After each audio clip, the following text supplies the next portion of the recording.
कराची के लोग ये चाहते थे कि कराची में मेयर जमात इस्लामी का हो, और उसके लिए कराची के लोगों ने जमात इस्लामी पर एतमाद भरपूर तरीके से वोट डाला। और जमात इस्लामी और किसी भी दूसरी पार्टी का फ़र्क वोटों में आधा था तकरीबन। पीपल्स पार्टी तो बहुत ही पीछे की तरफ कहीं एक उसको चंद पेरीफ्रीज से इन्होंने वोट हासिल कर लिए थे किसी भी तरीके से, लेकिन हल्का बंदियाँ इन्होंने ऐसी की थी जिसके नतीजे में इनकी सीट्स के नंबर कुछ बढ़ गए थे।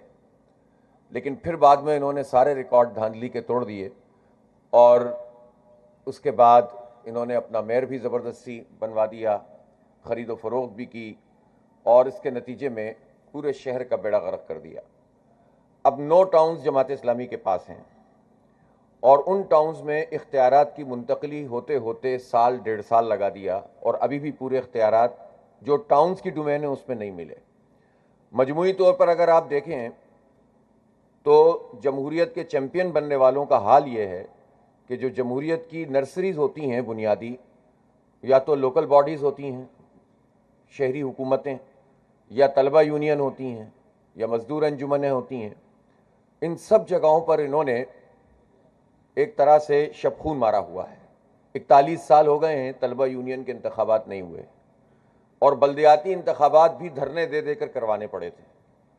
करना नहीं चाहते, और कर दें तो सारे इख्तियारात अपने पास रखते हैं। इस वक्त भी बल्दियाती किसी भी मुल्क में, दुनिया के किसी हिस्से में आप जाएं, और जब आप ये कहें कि बल्दियाती मामलात क्या होते हैं, तो कोई भी आपको ये बताएगा कि बल्दियाती जो इश्यूज़ होते हैं या काम होते हैं, उसमें सड़कें होती हैं, उसमें पानी होता है, सीवरेज होता है, कचरा उठाने का निज़ाम होता है। लेकिन आप ये जानकर, जाहिर है कि सब जानते हैं इस बात को, कि इस वक्त जो पीपल्स पार्टी की सिंध हुकूमत है उसने इन सारे इख्तियारात पर कब्ज़ा कर रखा है।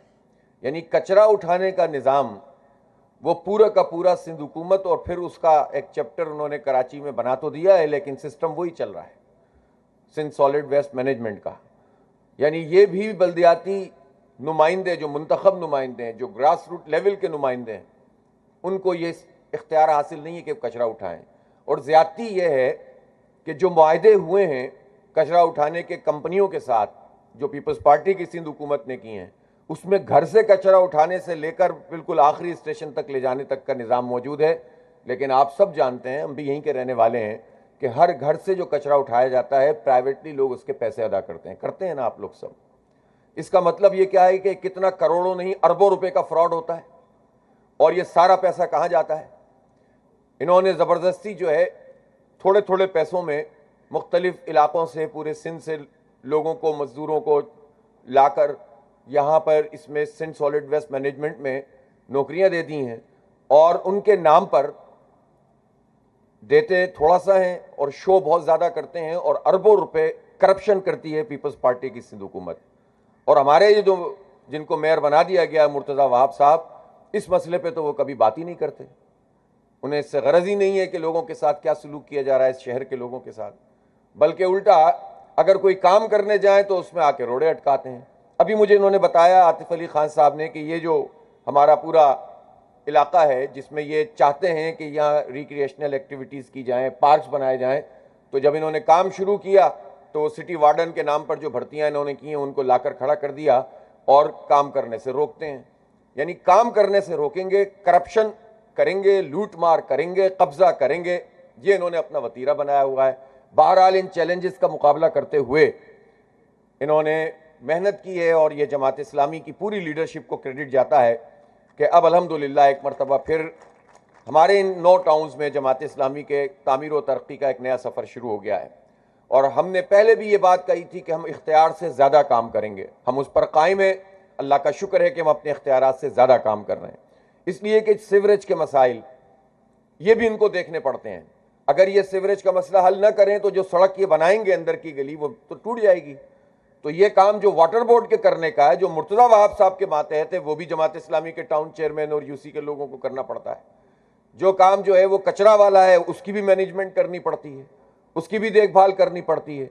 नालों की सफाई जो उनके जिम्मे जो नाले आते हैं उसको भी इन्हीं को देखना पड़ता है। इतना बड़ा यहाँ नॉर्थ नाजाबाद का प्रॉब्लम मुस्तकिल चला आ रहा था बरसा बरस से, और उसके लिए कोई इंतज़ाम नहीं था कि सीवरेज का वो पूरा पानी आकर जमा हो जाता था और पूरी आबादियों की आबादियां ख़राब हो जाती थी। इन्होंने उसको सेट कर दिया है अल्हम्दुलिल्लाह, और अब गुजर नाले से उसका कनेक्शन हो गया है और उसके नतीजे में अब वो पानी वहाँ से ड्रेन आउट होगा। अब प्रॉब्लम ये है कि S3 मंसूबा कहाँ चला गया जिसके साथ उसको जुड़ना था।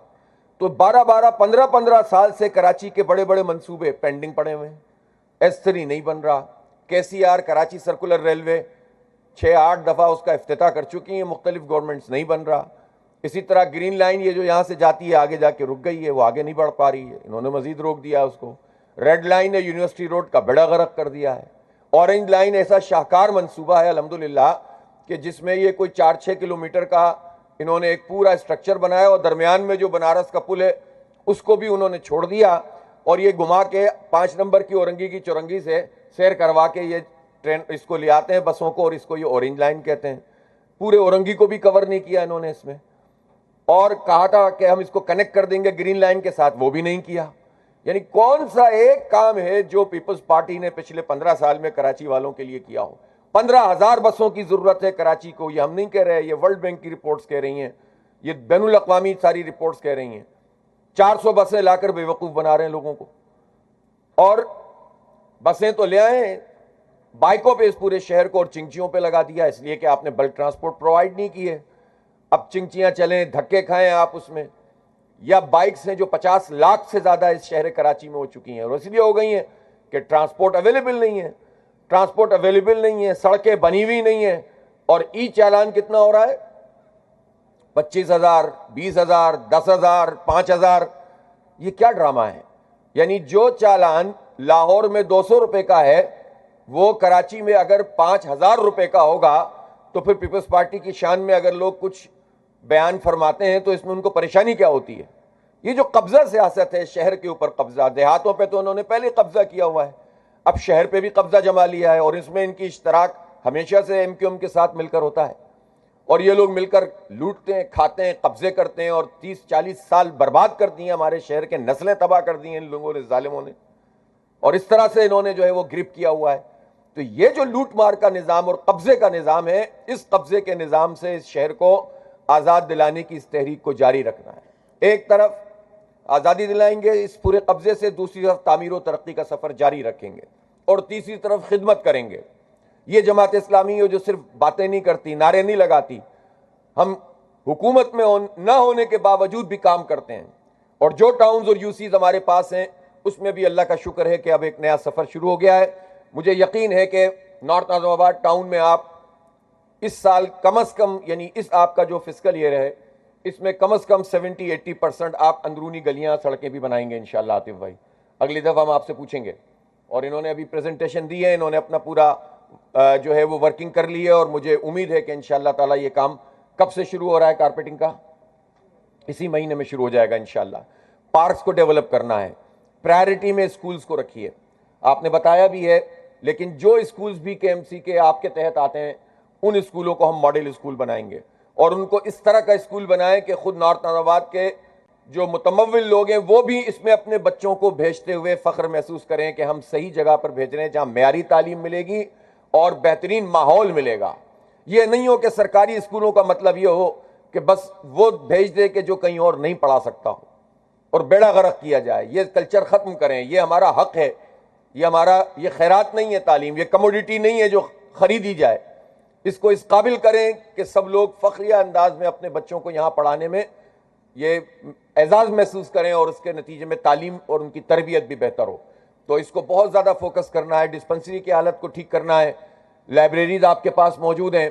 इंशाअल्लाह ये अगला एक साल डेवलपमेंट का साल है। मुझे खुशी है कल आपने हैदरी मार्केट को, मेरे ख्याल है पाकिस्तान में ये बड़ा तजर्बा हुआ है कि इतने अच्छे अंदाज में आपने इसको डेवलप किया है, और ओपन स्काई फ्री वाईफाई का सबसे बड़ा सिस्टम आपने वहाँ पर नस्ब किया है। ये बहुत ज़बरदस्त बात है, और इसी तरह से आप मुख्तलिफ जगहों पर इस काम को अंजाम दें, क्योंकि नया दौर है, नया ज़माना है, लोगों की ज़रूरत है। वर्क स्पेसेस बनाएं नौजवानों के लिए जहाँ पर आके वो पढ़ सकें, और साथ साथ में वजी साहब से भी कहूँगा कि बनो काबिल प्रोग्राम को भी देखें कि किस तरह से यहाँ पूरे डिस्ट्रिक्ट सेंट्रल के लिए हम इसका एक नया वर्जन लेकर आएँ, और जिसमें बहुत बड़े पैमाने पर इस डिस्ट्रिक्ट, क्योंकि देखें कराची की आबादी 3.5 करोड़ है, इसमें 26% 15 साल से 29 साल तक के नौजवान हैं।